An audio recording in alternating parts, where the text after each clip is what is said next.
Lo primero es que cuando hacen una presentación así, claramente ustedes ven que hay gente mucho más experta. Hay gente en este recinto que lleva años trabajando en mejorar del ámbito de la prestación los servicios y buscando resultados específicos. Y yo creo que eso es bien importante. Y aquí, cuando uno llega, como en este caso, el gobierno retoma también experiencias del pasado, aprendizajes. Yo estaba en Boston en ese momento cuando el estado de New York definió e hizo público por primera vez los resultados de cirugía cardíaca. De eso ya hace bastantes años, hace más de 2 décadas, y fue muy significativo, fue un punto de quiebre para que los ciudadanos, los compradores de servicios de salud, las aseguradoras, el Estado de New York mismo, el gobierno, tuviese mediciones objetivas en términos de resultados clínicos. 3 años después en el estado de Pensilvania y así sucesivamente, y se fue volviendo algo muy interesante. Y aquí, yo se lo contaba a Scott en septiembre del año pasado, cuando estuvo en agosto del año pasado. Lo pongo con un ejemplo muy preciso, y es sobre lo que es un universo pequeño, los pacientes trasplantados. Los pacientes trasplantados, si yo soy un comprador, o si yo tengo la posibilidad de pagarlo, y asumiendo que no hay unas listas de espera específicas que siguen determinados criterios de orden técnico, y es un trasplante renal, no estoy hablando de un trasplante, digamos, de menor frecuencia, sino donde ya hay una experiencia acumulada en el país. Yo no tengo unos resultados específicos que me permitan definir cuál es mi centro de preferencia para seleccionar a cuál centro hospitalario, a cuál unidad de trasplantes llevo a mi hermano, a mi esposa, a mi hijo, a mi mamá. Y cuando para algo tan supremamente, digamos, de pocos centros, algo especializado, algo con unos niveles de estandarización y se pregunta uno qué es lo que estamos haciendo y de dónde venimos y qué queremos. Ninguno de nosotros quiere ir donde el médico sin tener, o no quiere ir a una terapia, o no quiere ir a un servicio sin tener un resultado concreto. Y aquí hay un aprendizaje, es un trabajo de décadas, es un trabajo bien importante el que el sector ha realizado, pero yo que he estado, digamos, afuera y adentro, en alguna medida, puedo decir también con franqueza, y quienes me conocen saben que así hablo, tenemos un recorrido, pero tenemos más por recorrer. Tenemos un aprendizaje institucional en el nivel de gobierno, ministerio, y a nivel local, y hay ejercicios de los cuales el ministerio tiene que aprender, las secretarías de salud deben aprender, así como es una cuestión de retroalimentación mutua. Los resultados concretos son los que nos permiten efectivamente llegar a ser competitivos. Los resultados concretos son los que nos permiten que el ciudadano regrese a ese sitio cuando tiene libertad de elección, o que el comprador vuelva a un sitio y que no sea el diferencial únicamente en función de la tarifa, ¿sí?, o del costo específico dentro de lo que corresponde a la prima, en este caso a lo que al cápita que el sistema colombiano asigna. Como paciente y como mamá y como ciudadana y como ustedes conocemos la varianza tan amplia que frente a condiciones médicas similares pueden existir, incluso dentro de la misma institución, y eso lo que nos reta a todos, absolutamente a todos, es a que los procesos son importantes, son necesarios, pero claramente la orientación al resultado no es secundario ni debe dejarse atrás. En los últimos foros mundiales, salud ha estado siempre presente como un sector determinante para la competitividad, para el crecimiento económico, para el desarrollo, para el bienestar de los ciudadanos de los diferentes países. Esto no solía pasar. Y esta entrada en vigor de unas discusiones intersectoriales mucho más ricas conceptualmente, de asegurar un diálogo más estructurado, de tener construcción conjunta en términos de lo que puede significar el sector salud, es absolutamente, yo creo que relevante, y estamos viviendo una época bien interesante, porque podría estar pasándonos lo mismo que ha pasado a Estados Unidos, y es un porcentaje del PIB muy alto comparativamente con países de igual desarrollo de inversión en salud, y con unos resultados que digamos en el agregado, en algunos casos satisfactorios, en otros todavía con mucho por desarrollar, pero en lo que ya significa los resultados de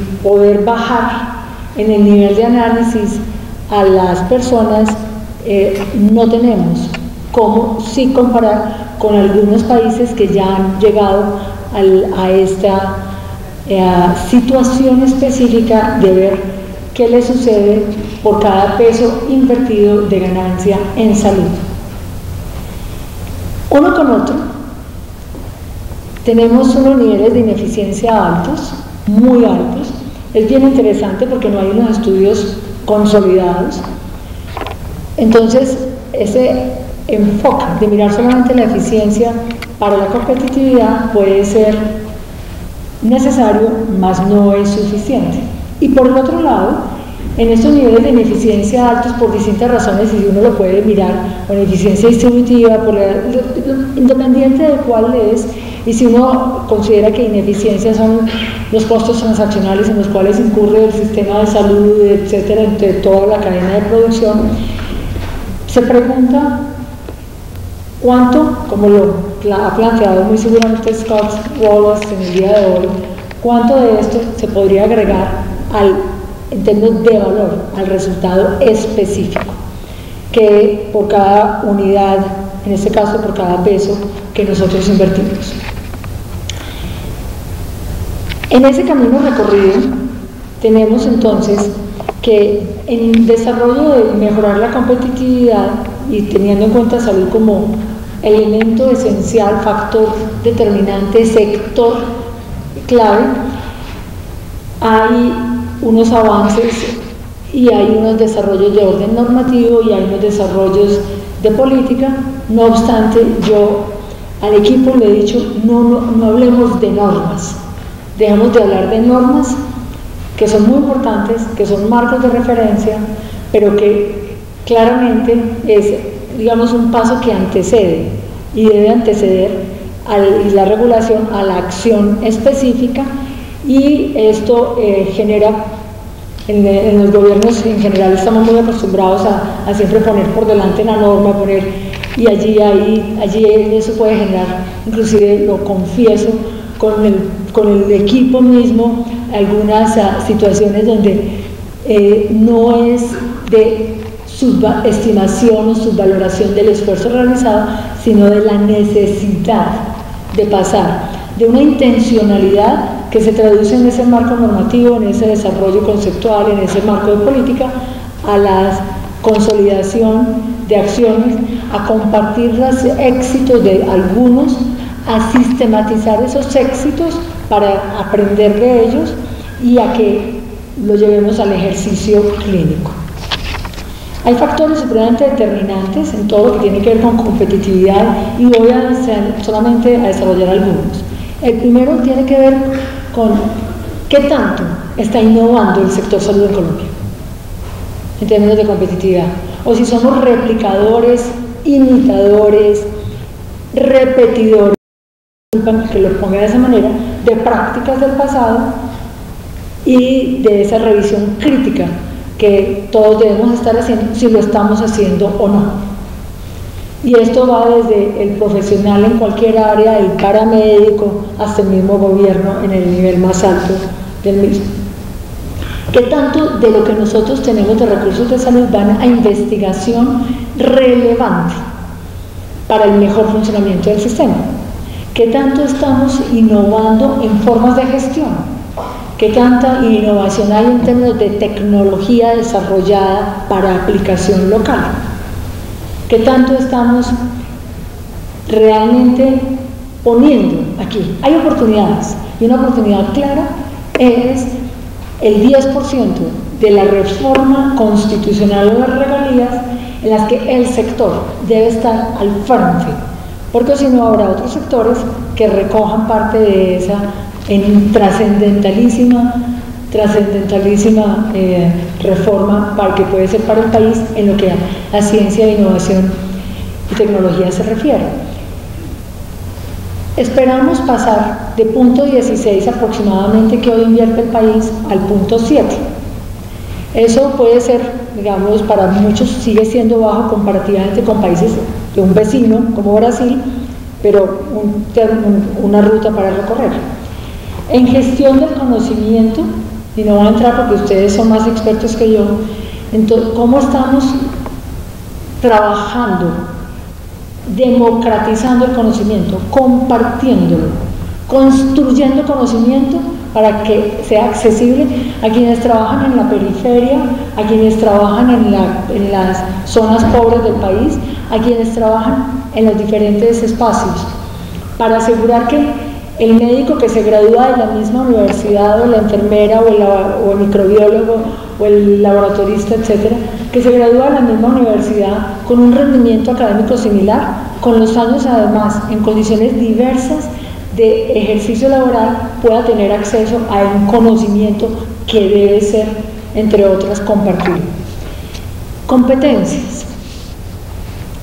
Aquí hay una discusión muy interesante en el país, y es hasta dónde el SENA debe ser el que desarrolle todo esto, o el Ministerio de Educación, o ambos.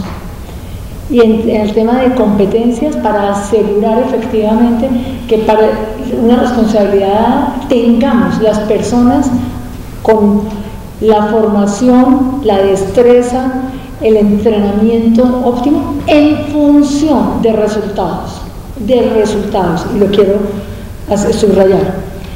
En el tema de infraestructura, y esto tiene que ver con infraestructura de todo tipo, unos abismos entre las regiones, entre el sector privado y el sector público, entre poblaciones de determinadas características y otras. Y en el uso de tecnologías, a lo cual se referirán en el desarrollo de este interesante encuentro que una vez más el Centro de Gestión Hospitalaria con este foro trae para discutir, para enriquecer, y en una versión ya en las cuales creo que cuando vimos nacer el centro hace años nunca nos imaginamos también cuánto podía incidir. Yo hoy quiero hacer un reconocimiento a las personas que en su momento, Rodrigo y muchos otros, trabajaron para que así fuera y para poder permitir que hoy estemos aquí reunidos. Es de las pocas organizaciones que ha sobrevivido, es de las pocas organizaciones que sigue aportando y que tiene, como todas, momentos de impulso, momentos de desaceleración, pero creo que actualmente hay una coyuntura que puede ser de enorme utilidad.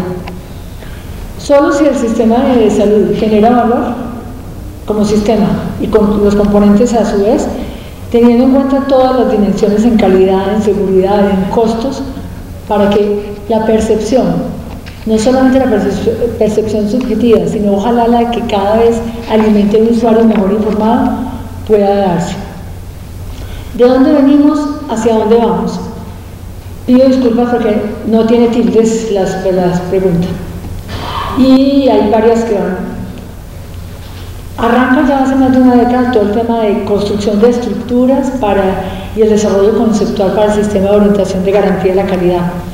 Pasamos por el desarrollo de metodologías y ¿dónde estamos ahora?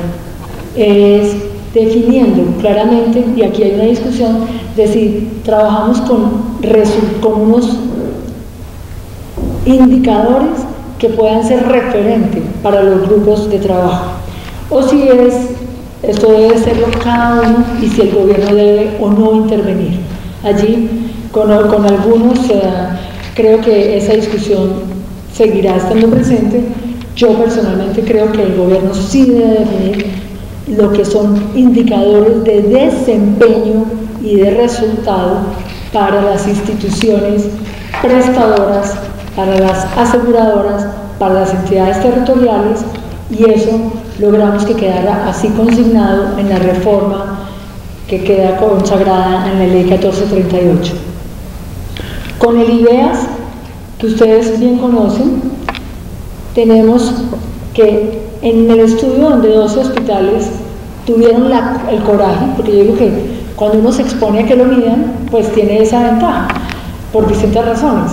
Yo dejo que me midan, si yo no dejo que me midan, yo no sé si lo que yo estoy haciendo está bien. Cuando yo dejo que me midan como grupo clínico, yo soy anestesióloga, ya soy un peligro, como lo digo siempre, pero si yo como anestesióloga permito que me midan en el grupo de práctica y que miren tipo, cuáles son los eventos adversos, qué tipo de conductas, etcétera, puede haber, yo estoy exponiendo, pero la exposición no puede ser solo para la sanción, sino que tiene que ser para el estímulo al mejoramiento desde lo micro hasta lo macro. Cuando yo me expongo, y yo recuerdo nuestra primera experiencia, algunos de ustedes podrán recordarlo, fue con el grupo de cirugía del Hospital El Tunal, hace más de 15 años. Y en ese momento empezábamos, y era un grupo complejo, pero era un grupo que fue capaz de dar el salto a compartir internamente esa información y después a compartirla con otros.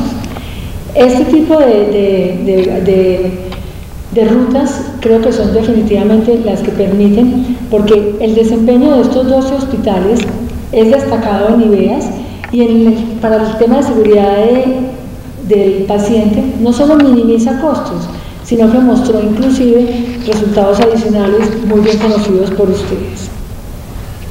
Cuando miramos, por ejemplo, ya con algunos de los esfuerzos que el Ministerio y que el equipo de calidad ha venido haciendo, hay algo muy interesante. Tenemos datos que en el pasado, hace unos años no estaban, que han venido consolidando, que no es fácil. Aquí es fácil mostrar un dato. Otra cosa es conseguirlo. Otra cosa es asegurar que empiecen a reportar, que el reporte sea consistente, que el reporte sea, digamos, administrable la información que allí haya y sin que sea modificada. Y para el segundo semestre de 2010, 2006 IPS reportaron la vigilancia de eventos adversos. ¿Esto qué significó? Un crecimiento de 175% frente al 2006 cuando se empezó a hacer. 2000 instituciones sigue siendo poco, pero es un avance, es un avance. Yo muestro qué me está pasando. Aquí la veracidad es esencial,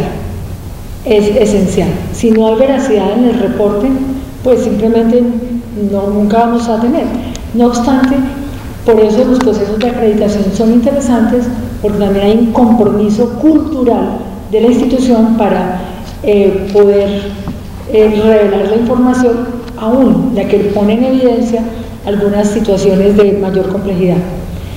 Actualmente tenemos entonces que una de cada 5 IPS están reportando del país, de 10.131, teniendo en cuenta 17.388 sedes. Los profesionales de manera individual no reportan, y creo que necesitamos también avanzar en el reporte voluntario de eventos adversos en la práctica profesional individual o grupal de una manera mucho más consistente. Cuando miramos específicamente qué ha pasado en Colombia, y ya no para los hospitales de gran complejidad, para los que están en IVEAS, sino 67 hospitales del departamento de Boyacá, que dijeron, nosotros nos dejamos medir. Y esto que reveló para 1.007 pacientes que tuvieron, y simplemente voy a dar los datos comparativamente, que en la atención ambulatoria tuvieron un perfil parecido al identificado en el estudio hospitalario de IDEAS, es decir, detectaron más, pero la severidad fue menor y menor también la evitabilidad del evento. Allí hay mucho por recorrer. En tanto, atención primaria en salud, al plantearse como una estrategia para la atención en Colombia, casi siempre miramos a instituciones puramente hospitalarias y no lo que sucede en el nivel ambulatorio. Y en el nivel ambulatorio también se dan prácticas que pueden poner en riesgo los pacientes o por el contrario que pueden agregar valor en resultados en salud. La prevalencia de eventos adversos reportó ser del 6.45%, superior al estudio APEAS hecho en Zaragoza, España, y que la mayor prevalencia se identificó para los servicios de urgencias. Cuando miramos en el caso de atención hospitalaria, esto equivaldría que si los hospitales de Colombia se comportaran, este es un cálculo que hizo Francisco y que me parece muy interesante, que se comportaran como los del estudio de IDEAS, significaría que los costos equivaldrían a 9.9 hospitales de 500 camas cada uno. Uno dice, un hospital de 500 camas en Colombia no son muchos, pero son hospitales de alta complejidad todos y cuyo costo puede simplemente revelar en una equivalencia de que hay costos evitables, A partir con ese perfil se hizo la proyección y la prevalencia en Colombia de eventos adversos del 13.1% versus 10.5% de los países que se midieron en el IDEAS. Aquí tenemos, de todas formas, que la incapacidad derivada en Colombia es menor, que el número de días de estancia hospitalaria es menor que cuando se compara con IDEAS, pero también donde claramente se encuentra que estos son agregados y que no nos están hablando de resultados clínicos, pero sí definitivamente de posibilidades de mejora, pero también de logro frente a otros países. Los rankings tienen tanto de ancho como de largo. Si uno tiene un ranking, encuentra que puede no ser completamente justo, si no está ajustado a su vez por riesgo, en términos de los resultados. Entonces el ranking las variables consideradas tienen que ser muy explícitas, transparentes para todos los involucrados, de lo contrario uno puede medir algo que no es exactamente comparable con un par. Los mejores hospitales que fueron reportados allí, entonces ustedes los ven, están Santa Fe, Valle del Lili, Universitario San Vicente de Paúl, Pablo Tobón, San Ignacio, General de Medellín, Clínica Las Américas y León 13. Y arriba de la línea, los de mejor desempeño. Sin embargo, es interesante, y esto no lo tenemos, es entre instituciones acreditadas si el resultado clínico de un evento comparable es a su vez superior al de instituciones no acreditadas de similar complejidad y con recursos similares. Eso como una pregunta que es clave, que la acreditación agregue valor, no sea simplemente un ejercicio de mejoramiento interno, sino que agregue valor en resultados.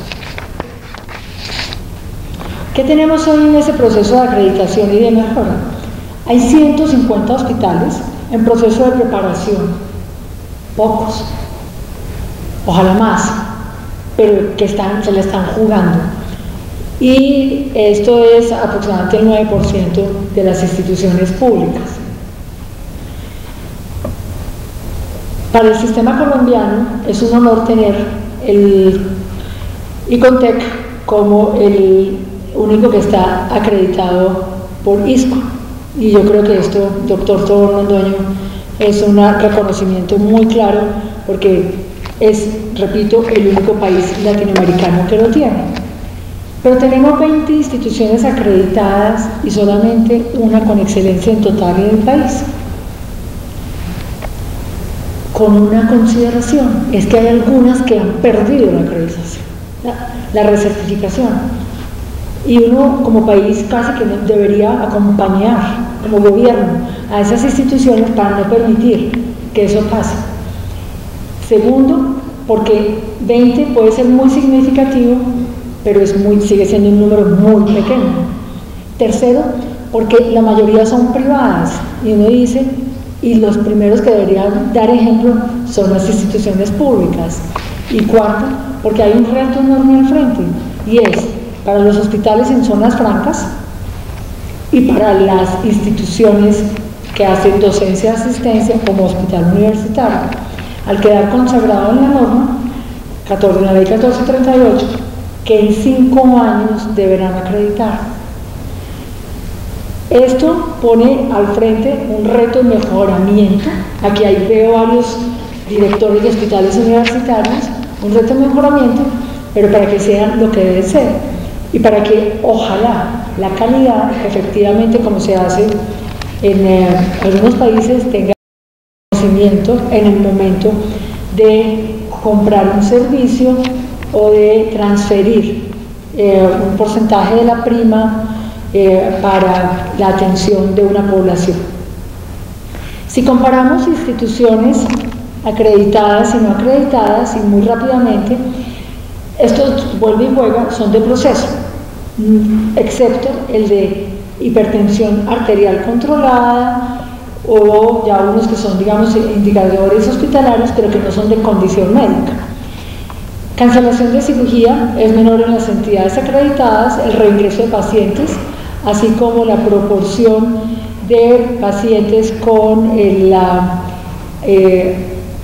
hasta ahí. Sin embargo, cuando tenemos a hipertensión arterial controlada, sí es mucho mejor en las instituciones acreditadas. Sin embargo, uno tendría que pensar a su vez es cómo está enlazado esto con el asegurador. Y en el caso de mortalidad intrahospitalaria es mayor, pero ojo que podemos estar comparando peras con manzanas.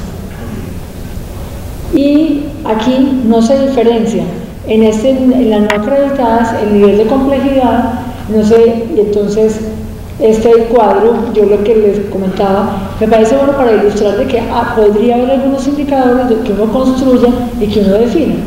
Y las infecciones hospitalarias más altas, pero es que aquí hay unos que son de baja complejidad en la columna de su derecha, y a su vez hay unas en el nivel latinoamericano es de 7.55, inferior al colombiano, pero yo creo que también, en función de que usted tenga más pacientes de trauma, más pacientes en cuidado intensivo, más pacientes con coexistencia de patologías, severidad, cronicidad, vejez, puede tener unas tasas superiores.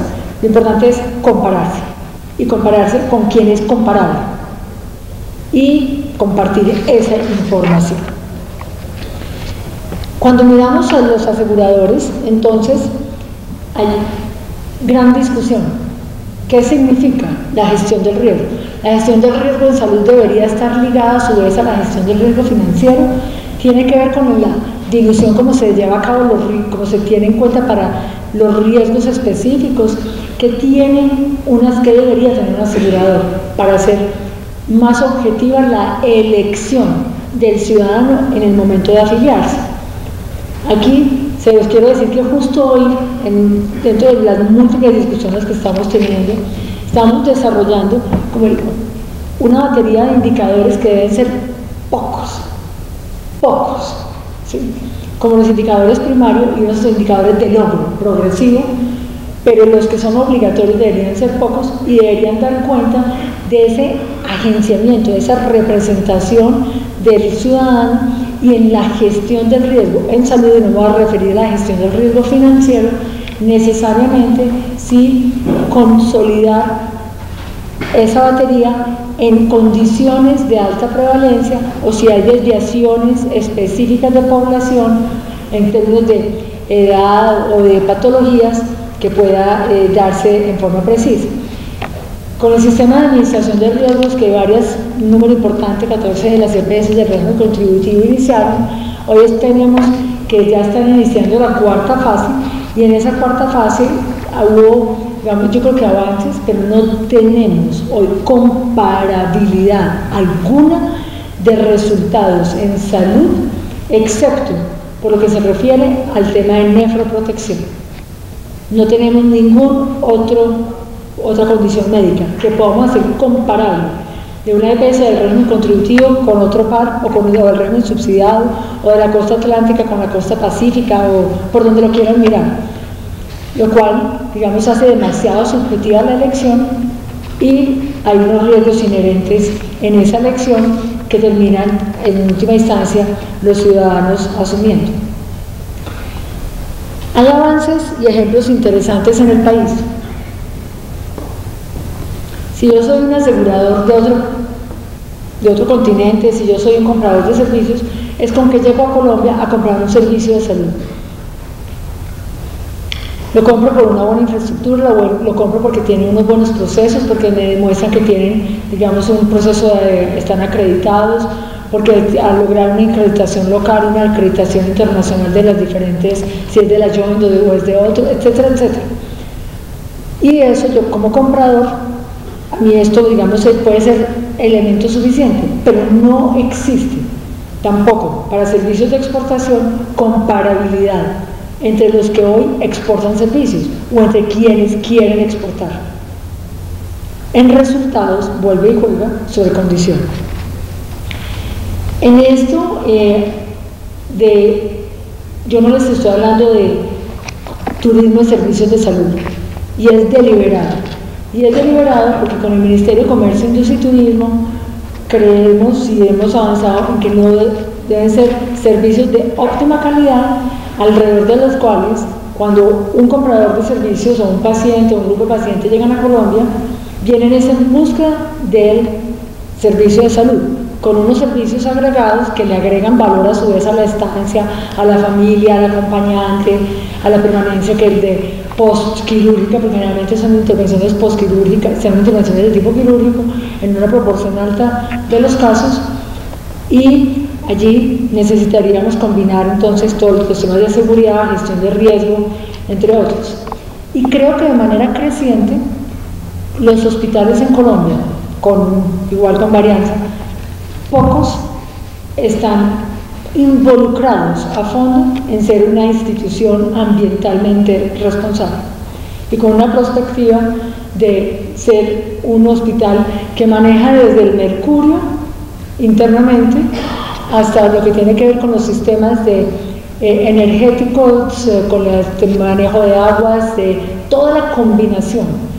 Y aquí creo que hay mucho por ganar, mucho por aprender, pero sin lugar a dudas también buenos servicios oncológicos, etcétera, etcétera, que es un caso paradigmático. En esto no es para que sea un fin en sí mismo, es un medio, es simplemente algo que agrega valor a su institución. Discusión grande, discusión con Ramón Abel y con otros sobre centros de excelencia, si deben o no ser instituciones acreditadas. A mí me gustaría mucho que Ramón Abel ahora pudiese sobre eso ilustrar, revisando algo que él escribió recientemente y sobre las características. Creo que bajo la coyuntura que el sistema vive, con mayor razón, deberíamos tener centros de excelencia para el manejo de patologías específicas que realmente no solo logren mejoría, control, evitabilidad en las situaciones adversas y demás. Y pongo ejemplos muy concretos. Hemofilia. Hemofilia es un caso donde hay Estados Unidos mismo, que no es precisamente el ejemplo a seguir en contención de costos, pero tiene centros especializados, ¿sí?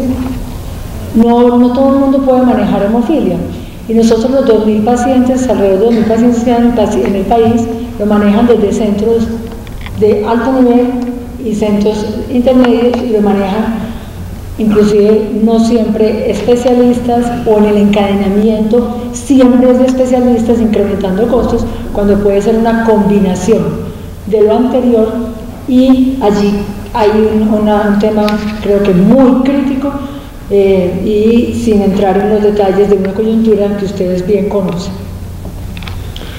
Pero estos son ejemplos para decirles que de todas maneras nada de lo anterior es posible si la información no se construye con criterios claros, si la información, quien observa y quien analiza tiene la suficiente objetividad, así como quien reporta, para asegurar que el Observatorio de Calidad de Atención en Salud tenga el contenido y sirva de apoyo a quienes operan o definen políticas o están en las responsabilidades de vigilancia y control, entre otros.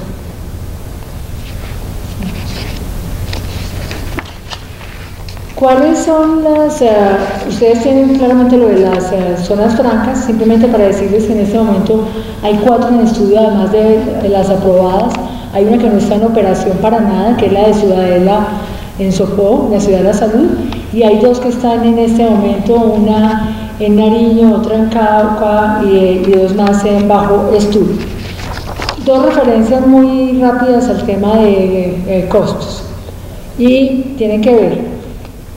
Sin lugar a dudas, menor calidad incrementa costos, pero también hay que tener cuidado con que el mismo costo puede tener unos diferenciales en calidad, y esa diferencial en calidad es, creo que fácilmente observable hoy en Colombia, y el diferencial en calidad no tiene retribución alguna ni incentivo en la práctica para quienes hacen la combinación óptima de los factores que inciden en lo uno como en lo otro.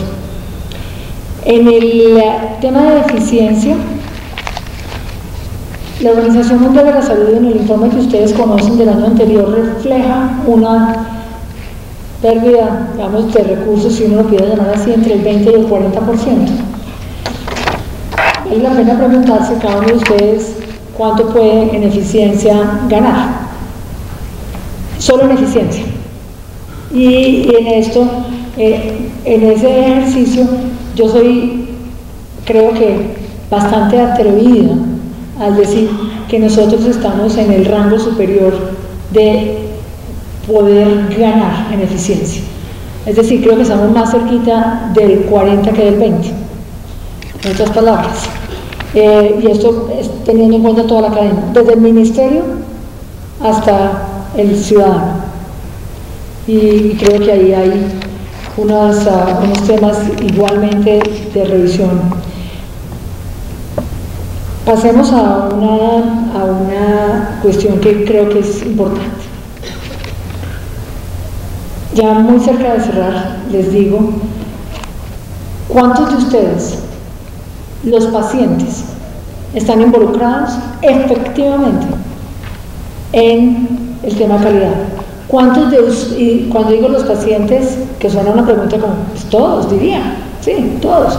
La pregunta es, ¿cuántos de sus pacientes apoyan la revisión crítica y sistemática de sus procesos de calidad, de sus eventos adversos?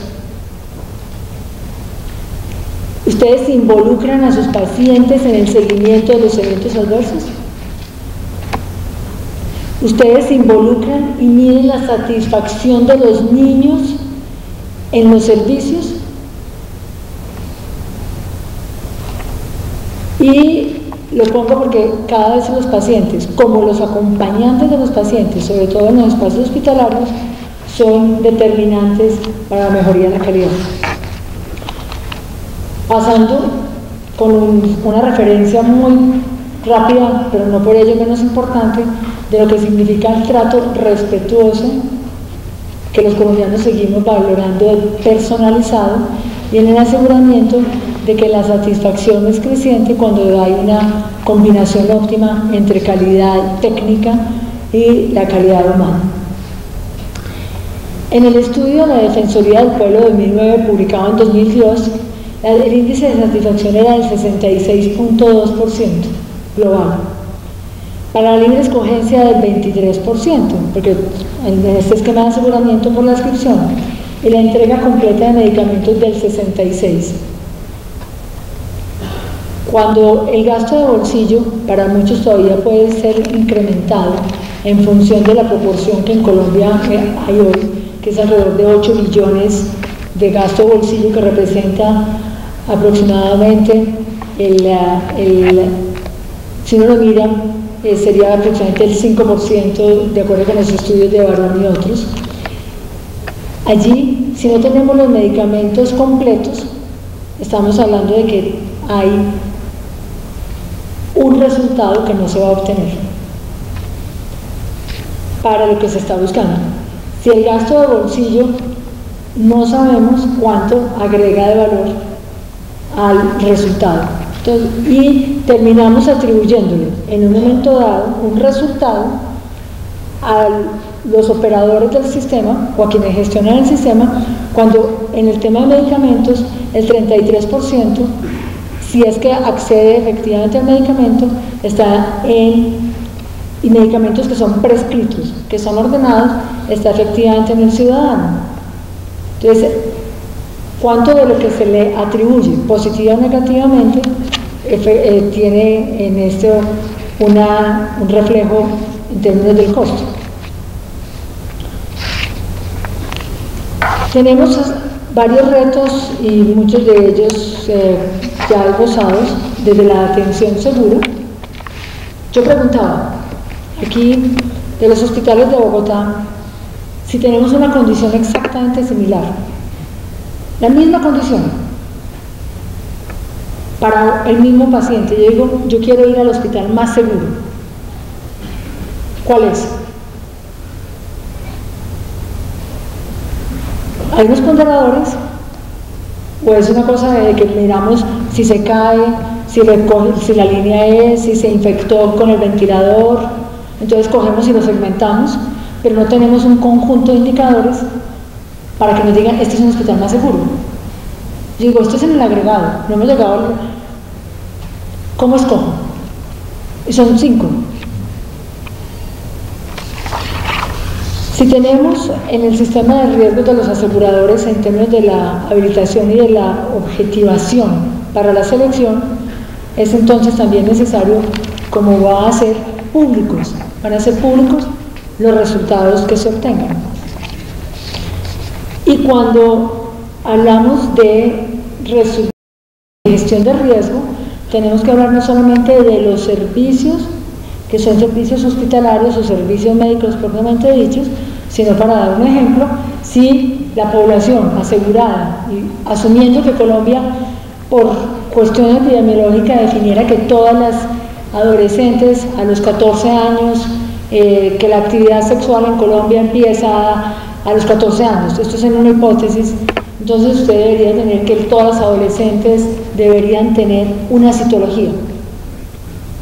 Eso significaría, esto es hipotético, que esa cohorte debería, sin excepción, tener esa citología antes de cumplir los 15, o usted define que en el periodo, hoy eso tampoco está. Nosotros no tenemos entonces la oportunidad, que es igualmente un tema de agregación. Cuando el 70% hemos mejorado con los años anteriores, y digo los años no de este gobierno, sino en la curva ascendente, pero lejos, donde hoy el cáncer in situ de cuello uterino, cáncer de cervix, solo se hace el diagnóstico in situ en el 70% de los casos. Cuando la mortalidad por leucemia linfoide aguda la tiene mejor Nicaragua que Colombia. Cuando las mujeres del régimen subsidiado en cáncer de mama tienen un diferencial documentado por el 6 sustantivo frente a las mujeres del régimen contributivo. Cuando la mortalidad materna en 2009, ya las cifras completamente decantadas, el 52% de las mujeres que murieron pertenecientes al régimen subsidiado no tuvieron consultas prenatales, y el 20% de las que murieron del régimen contributivo no tuvieron consultas prenatales. cuando no sabemos la condición nutricional de esas mujeres, con las fichas, y se hace toda una investigación epidemiológica en Colombia cuando una muerte materna ocurre. Se moviliza el Servicio de Salud, el Instituto Nacional de Salud entra, el Ministerio de la Protección Social, la EDPS, y para una conferencia o alguna charla a finales del año pasado, a comienzos de dije yo, listos, miremos qué pasa. Aquí tenemos un estudio nacional de demografía y salud y una encuesta nacional de situación nutricional que nos muestra que las mujeres en embarazo, un porcentaje muy alto, están desnutridas, o por el contrario, que están con sobrepeso y están obesas. Muéstrame cuál es la condición nutricional. No, unos datos van por aquí, otros datos van por allá y no tenemos manera de juntarlos. Esos son los retos. La información que se genera es información para ser utilizada, información para resultados concretos. De lo contrario, por cada peso que invirtamos, no vamos a seguir sabiendo si lo estamos haciendo bien como país, no como Ministerio de Protección Social, no como institución, porque tenemos la posibilidad, como siempre lo digo, de poner el ladrillo, levantar la pared o construir la catedral. De nosotros depende del compromiso de centrarnos en resultados, en asegurar mejores procesos, en tener la revisión crítica y la generosidad y la humildad.